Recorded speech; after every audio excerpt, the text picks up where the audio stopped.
The two-month-long battle between Croats and Muslims in the southern Bosnian city of Mostar has taken on a new intensity in recent days. These pictures, taken last week of the Croatian forces, the HVO, show the house-to-house nature of the fighting. Over the past 2 days, the Croatians were pushed back in a surprise assault. The Muslims are in fact completely surrounded by Croatian-held territory. Before the war, the population of Mostar was evenly split between the two communities. But now the Bosnian Croats have declared a mini-state called Herzegovina and want to make Mostar its capital. The city is now divided in two, and Muslims living in the Croat-controlled area have been trying to leave in increasing numbers. The UN has said hundreds of Muslim civilians have been detained by Croatian militias in the past few days.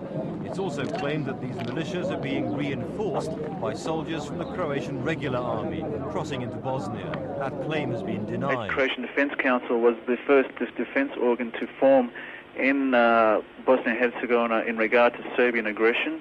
It has helped arm the Muslim army when we were allies fighting against the Serbs, and we are in a position to maintain a defensive war, and we don't need the help of the Croatian army. But there's little doubt that the Bosnian Croats do get support from Zagreb. I think from time to time there have been units of the regular Croatian army in Herzegovina. This is the Mostar area, which is overwhelmingly Croatian. They've certainly been supplying arms. I mean, where else would they get their equipment from but from Croatia? There are many people in Zagreb, many of them from Herzegovina originally, including the Minister of Defense, man called Sushak, who would basically like to annex Herzegovina to Croatia. They want to do a deal with the Serbs, and they simply don't want to. They want to push the Muslims to one side. The Croatians are being viewed as aggressors in the Bosnian conflict by more and more of the outside world, even by their most ardent one-time supporters, the Germans. In London today, the German Foreign Minister Klaus Kinkel appeared to back his British counterpart Douglas Hurd, who yesterday threatened economic sanctions against Croatia.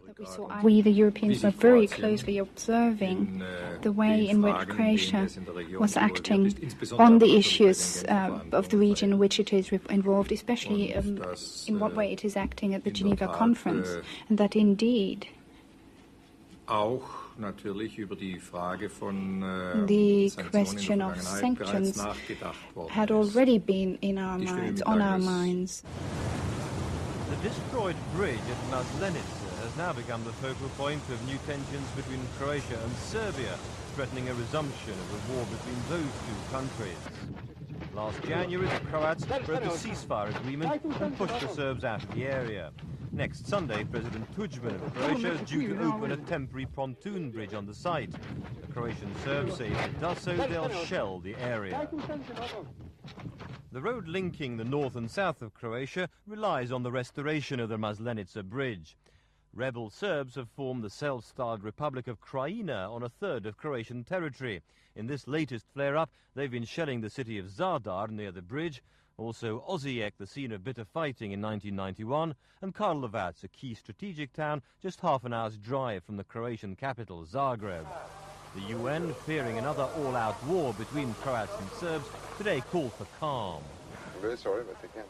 We are asking, and we are asking in all capitals to which we have access and other places, that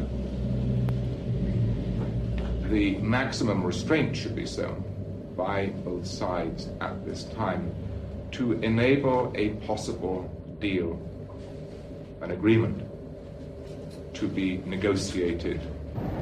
The only piece of good news for the UN today was the arrival of 3 of its diesel tankers in Sarajevo after a 2-week-long delay. The fuel will provide electricity for hospitals, and the only bakery is still working, and will run generators to restore water to about 1/7 of the city's population.